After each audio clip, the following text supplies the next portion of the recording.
penerapan hukum yang ngawur. Karena gini Pak, mereka sebagai menteri atau sebagai pejabat itu, ya dari mana mereka menerima perintah? Kan pasti ada yang memerintah Pak. Menteri, oh diperintah presiden, periksa dulu presidennya. Pokoknya diperiksa dulu atasannya, apa perintahnya? Apakah ada subordinasi atau ada memang permainan koruptif di dalam sini? Ada mensreannya aja. Mensreanya di mana? Itu gini Pak ya, sebuah tindak hukum di dalam hukum pidana, mensrea adalah unsur terpenting. Ada nggak mensreanya? Aktus reusnya. Iya. Oke. Kalau seorang tidak mempunyai mensrea membuka untuk memperbaiki sistem hukum pada bangsa ini atau memberitahukan kepada negara, di sini ada maling loh.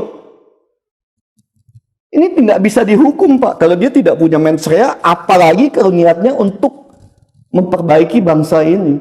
Itu nggak boleh negara menghukum orang yang cinta kepada negeri ini. Nggak bisa Pak, itu yang kita sebut rekayasa hukum untuk menutupi kasus hukum sebenarnya.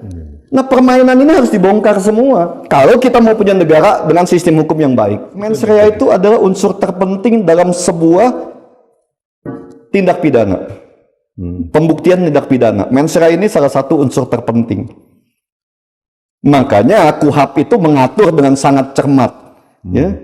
Tapi kan KUHP itu tergantung kepentingan penegak hukumnya Pak.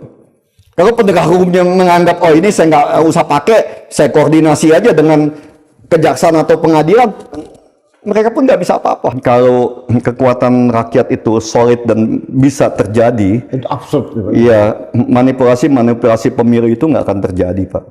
Ya kita kan sangat lihat. Kalau nggak kita nggak usah bicara ada serangan fajar tentang suara-suara yang diakomodir dan dikumpulkan semua dengan sekian banyak uang.